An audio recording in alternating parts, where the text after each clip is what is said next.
Super Amy and super tasty పప్పు మెంతికూర రెసిపీని షేర్ చేస్తున్నానండి. ఈరోజు నేను చేసిన రెసిపీస్ 1 బై 1 రీల్స్లో పోస్ట్ చేస్తాను. స్టార్టింగ్లో అయితే పప్పు మెంతికూరని పోస్ట్ చేస్తున్నానండి. దానికి గాను 1 కప్పు కందిపప్పుని తీసుకున్నాను. దాన్ని శుభ్రంగా వాష్ చేసేసుకుని 1:3 రేషియోలో వాటర్ యాడ్ చేసుకున్నానండి.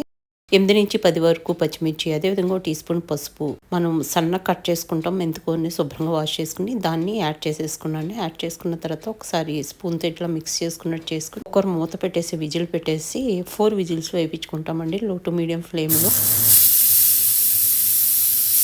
చక్కగా ఉడికిపోయి ఉంటుందన్నమాట. ఆఫ్టర్ 4 విజిల్స్ దాన్ని కొంచెం మెదుపుకుని పెట్టేసుకుంటాము. ఈ విధంగా ఇంకా బానర్ పెట్టేసుకొని పోపుకి రెడీ చేసుకుంటామండి. కచ్చపచ్చ దంచుకుని వెల్లుల్లి రెబ్బలు, మినపప్పు, ఆవాలు, జీలకర్ర, ఎండుమిర్చి, కరివేపాకు 1 టేబుల్ స్పూన్ ఆయిల్లో వేసుకుని అది కొంచెం అట్లా ఫ్రై అయిన తర్వాత 1/2 టీ స్పూన్ పసుపు, 1/2 టీ స్పూన్ కారం వేసుకుని వెంటనే చింతపండు నానబెట్టి పెట్టుకుంటాం లెమన్ సైజు. ఆ చింతపండు నుంచి తీసిన జ్యూస్ యాడ్ చేసేసుకుని మనం మెదిపి పెట్టుకున్నటువంటి పప్పు మెంతికూర మిశ్రమాన్ని యాడ్ చేసేసుకుంటామండి. ఆ కుక్కర్లోనే ఒక స్మాల్ గ్లాస్ వాటర్ వేసుకుని దాన్ని శుభ్రంగా తొలుపుకున్నట్టు చేసుకుని వాటర్ కూడా యాడ్ చేసేసుకుంటాము. యాడ్ చేసుకున్న తర్వాత మొత్తం అంతా కలిసేలాగా మంచిగా మిక్స్ చేసేసుకుంటామండి. మిక్స్ చేసుకున్న తర్వాత దీంట్లో రుచికి సరిపడా సాల్ట్ ని కూడా ఇక్కడ యాడ్ చేసేసుకుంటామండి. సాల్ట్ తో పాటుగా 1 టీ స్పూన్ వరకు నెయ్యి కూడా వేసుకుని మొత్తం అంతా కలిసేలాగా మంచిగా మిక్స్ చేసేసుకుంటాం అనమాట.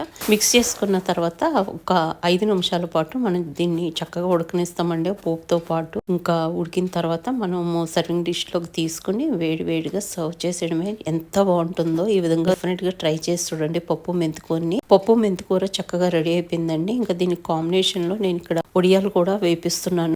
వడియాల్లో వచ్చేసి గుమ్మడికాయ వడియాలు, చల్ల మిరపకాయలు, అదేవిధంగా సగ్గుబియ్యం వడియాలు, వీటిని ఇక్కడ ఫ్రై చేస్తున్నాను అనమాట. ఈ కాంబినేషన్ లో పప్పు మెంతికూరని సర్వ్ చేస్తే భలే యమ్మీగా ఉంటుందండి. చాలా టేస్టీగా ఉంటుంది అనమాట. ఫ్రెండ్స్, మీకు ఈ వీడియో నచ్చితే లైక్ చేయడం మర్చిపోవద్దు. నెక్స్ట్ రెసిపీస్ ని నెక్స్ట్ రీల్ లో పోస్ట్ చేస్తాను.